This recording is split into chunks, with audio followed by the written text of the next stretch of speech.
तो चलिए अब हम इस टॉपिक का पहला कंसेप्ट स्टार्ट करते हैं, जिसमें हम इंटीग्रेशन के बेसिक कंसेप्ट के बारे में पढ़ेंगे।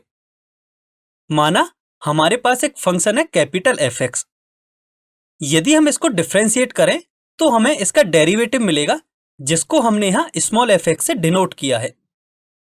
एंड यदि हमें किसी फंक्शन का डेरिवेटिव पता है और हमें इससे ओरिजिनल फंक्शन निकालना है, तो इस प्रोसेस को हम इंटीग्रेशन कहते हैं।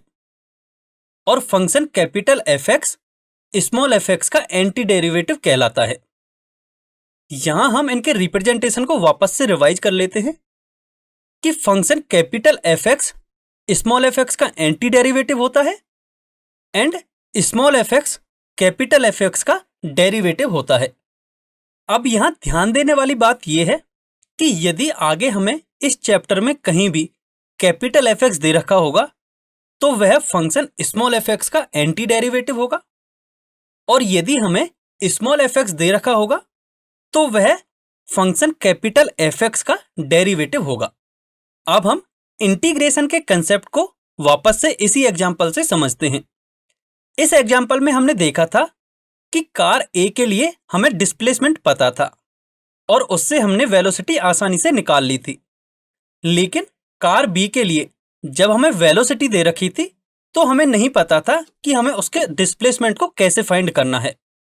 अब यदि हम कार A के लिए वापस से देखें तो हमने कार A के लिए डिस्प्लेसमेंट से वेलोसिटी फाइंड करने के लिए अपने आप से यह पूछा था कि t² का डिफरेंशिएशन क्या होता है, तो वो मिला था हमें 2t, एंड 2t का डिफरेंशिएशन क्या होता है, वो मिला था हमें 2। तो इस तरह से हमें वेलोसिटी मिल गई थी।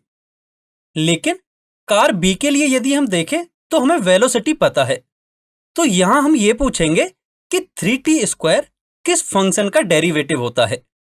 एंड हम जानते हैं कि 3t² t³ का डेरिवेटिव होता है, तो इसके लिए मिलेगा हमें t³। एंड सेकंड टर्म के लिए हम पूछेंगे कि 4t³ किसका डेरिवेटिव होता है, एंड हम जानते हैं कि 4t³ t⁴ का डेरिवेटिव होता है। इसका मतलब कार B के लिए अब हमें डिस्प्लेसमेंट मिल गया है, जो कि t³ प्लस t⁴ के इक्वल है। तो अब हमने यहां से यह सीखा कि यदि हमें किसी फंक्शन का डेरिवेटिव दे रखा है और हमें ओरिजिनल फंक्शन निकालना है, तो हम अपने आप से यह पूछते हैं कि वह फंक्शन कौन से फंक्शन का डेरिवेटिव है, और उससे हमें आंसर मिल जाता है। अब आपको आगे इस वीडियो में एक एक्टिविटी दी गई है, जहां आपको कुछ फंक्शंस के डेरिवेटिव स्मॉल f(x) दे रखे हैं एंड आपको original function capital f(x) find करना है। So please pause the video here and take 3 minutes to find these functions. I hope आप में से काफी स्टूडेंट्स ने इन सभी गिवन फंक्शंस के लिए कैपिटल f(x) फाइंड कर लिया होगा। तो चलिए अब इन्हें वन बाय वन डिस्कस करते हैं। सबसे पहले हमें दे रखा था 2x, यानी कि हमें यह फाइंड करना था कि 2x कौन से फंक्शन का डेरिवेटिव होता है। एंड हम जानते हैं कि 2x x² का डेरिवेटिव होता है, तो इसका मतलब हम यहां से कह सकते हैं कि हमें 2x का एंटी डेरिवेटिव x² मिला है।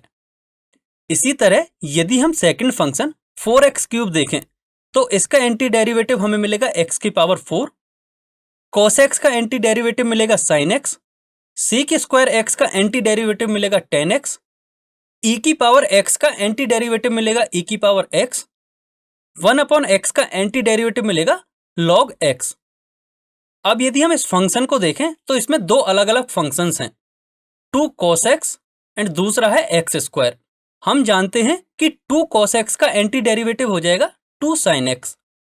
अब यदि हम x² की बात करें तो x² कौन से फंक्शन का डेरिवेटिव होता है, ये हमें फाइंड करना है। हम जानते हैं कि 3x² x³ का डेरिवेटिव होता है, लेकिन हमें यह नहीं पता कि x² कौन से फंक्शन का डेरिवेटिव होगा, इसलिए हम x² का एंटी डेरिवेटिव अभी फाइंड नहीं कर सकते। इसी प्रकार हम फंक्शन sin 2x का एंटी डेरिवेटिव फाइंड नहीं कर सकते, क्योंकि हमें यह तो पता है कि sin x का anti derivative minus cos x होगा, लेकिन हम ये नहीं बता सकते कि sin 2x का एंटी डेरिवेटिव क्या होगा। इसका मतलब हमें अभी कुछ फंक्शंस ऐसे मिले हैं जिनका हम एंटी डेरिवेटिव फाइंड नहीं कर सकते।